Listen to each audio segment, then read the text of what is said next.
Okay, we're setting up a shot here across this canyon and into this rock slide at the off-colored rock, dead center for windage, and very low in the screen. It is 1,736 yards. Our pressure is 25.4. It's 63 degrees temperature. Our heading is 72 degrees. We're at 47 degrees latitude. We need to come up 42 minutes even in the 338 Terminator. Windage, we've got some wind coming from right to left down this canyon. We're at a little bit of an angle. Now if you look off to the right here in the video, you'll see that we're shooting across the head of a canyon and the wind's coming from the right and dropping down this slope, and that slope's pretty steep. It's probably pretty close to 45 degrees.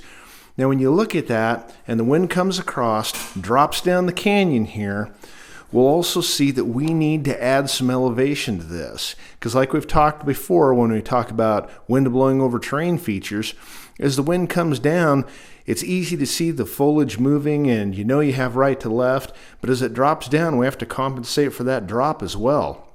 On a shot like this and an angle like that, and as close as we are to the head of the canyon, whatever we dialed in for windage, we're going to have to add to our elevation. So I'm going to come up 3 minutes in elevation. Okay, we're setting up a field shot here across this canyon at 1,736 yards. We've talked about the wind, we've looked in our program, we've ranged this rock we're going to shoot at over there. I'm using a bipod and a rear bag only. I laid a mat out here just to stay out of the mud, but this very much replicates how I might take a hunting shot at this kind of distance and some of the scenarios that we get into. This is true field practice here.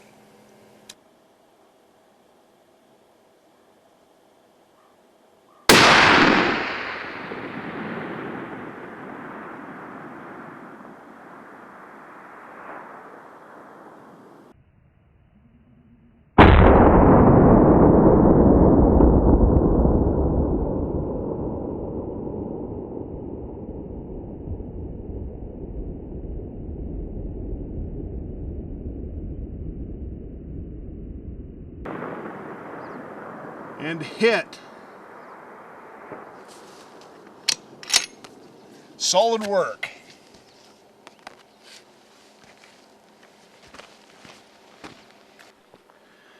Okay, we've moved on up the hill now to a rock at 2,037, shooting from the same position, same bipod prone rear bag position. We're at 2037, conditions are all the same. The wind is roughly the same, although it's been fluctuating a little, so we'll kind of call that on the fly. I would simply hold a little left, hold a little right. It hasn't varied that much, but it's had its little let-offs and pickups. So we need to be up 55 3/4, and we need to be right 3 1/2.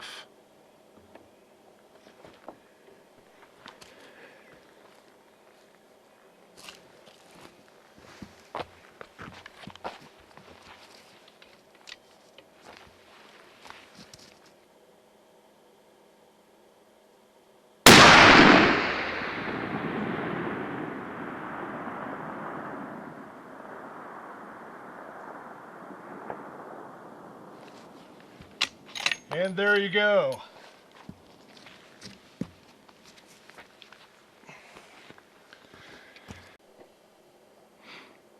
Okay, we've taken the doubler off our camera. We're going to go ahead and pan back now. Show you how far away this bad boy really is when it's 2,000 plus. And down to my shooting position here. That's how we practice for field shooting. Okay, here we are further down the canyon, looking back up at the head of the canyon we just shot across. And basically we're 90 degrees to our shot, and I just wanted to give you a view of this. We shot from the right-hand side of the picture, just out of sight back in the drainage, clear across that draw, into the rock slide. You can just see the edge of it by the tree on the very left of the screen. Just before you get to that tree from center, you'll see that rock slide. When you look up at the head of the canyon, you can clearly see how the wind's going to come up over that and drop down into the canyon, giving you that right to left wind, but also taking the bullet down with it. It's going to require some more elevation in there over whatever your program tells you because of the wind blowing over that terrain feature.